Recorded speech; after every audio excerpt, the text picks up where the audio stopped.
Hello, this is Breaking 5 News today. It is Friday, November 1st, 1864, reporting on the Battle of Gettysburg. In this horrible war, there's over 50,000 casualties. On the Union side, there's around 23 people that are injured or killed, and 28,000 people on the Confederate side. Joining us on this amazing episode of Breaking 5 News, there will be Abraham Lincoln, Robert Lee, the two major leaders of the Confederate and the Union. Over to you, Cal. In this war, the land and terrain besides blood and dead bodies looked like this. The terrain was a mix of rocks and mud, which could help hinder military efforts, shielding soldiers from bullets, impeding the transportation of supplies.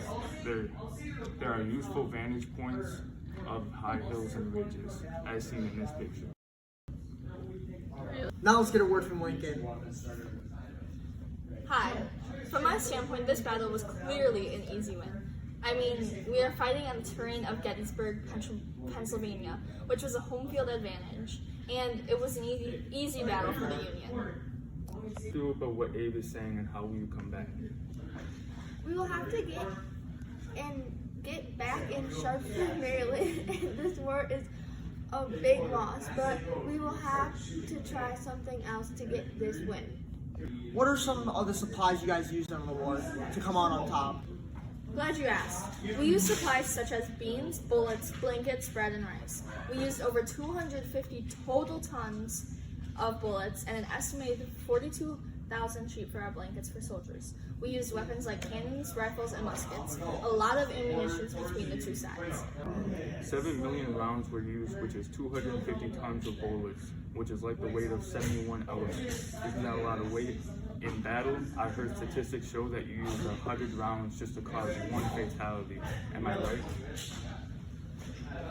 Yes, you would be correct with that estimation. We also used revolvers, pistols, and grenades. We used a lot of communication, including signal corps, which were often sent by flags, torches, lights, and even a combination of all three. We used hot air balloons to understand the terrain, telegraphs to send messages, drummers and musicians as a sort of communication line. They had a different beat cadence for marching soldiers, commanders, and troops. One of the most common methods of communication for this was also sending letters. Thank you, Abe. That's a lot of information. That is incredible. Just think about all those mail carriers that had to go through. There's an estimate of 8 million letters per month that were sent out. Robert, what was your goal in having the war at Gettysburg, even though it didn't work out for you?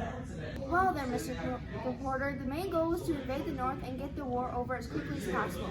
Even though the outcome wasn't what we may have wanted, this war was very significant for us. It ended our invasion of the North, and it showed that our army could be defeated. It also ended the enslavement of blacks that we had wrongly enslaved. The outcome was tough as we lost, but by us retreating and the Union missing their chance at capturing us, we lengthened it by 2 years. We retreated with a wagon full of injured soldiers and were able to put up a fight for another 2 years.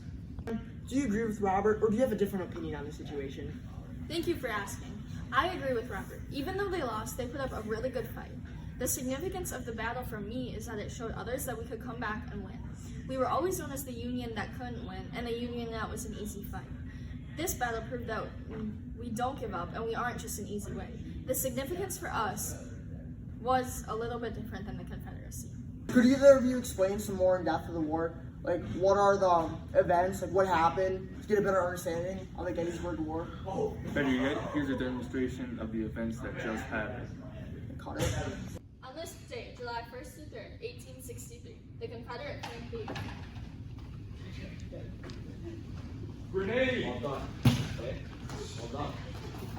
And the next day, Go!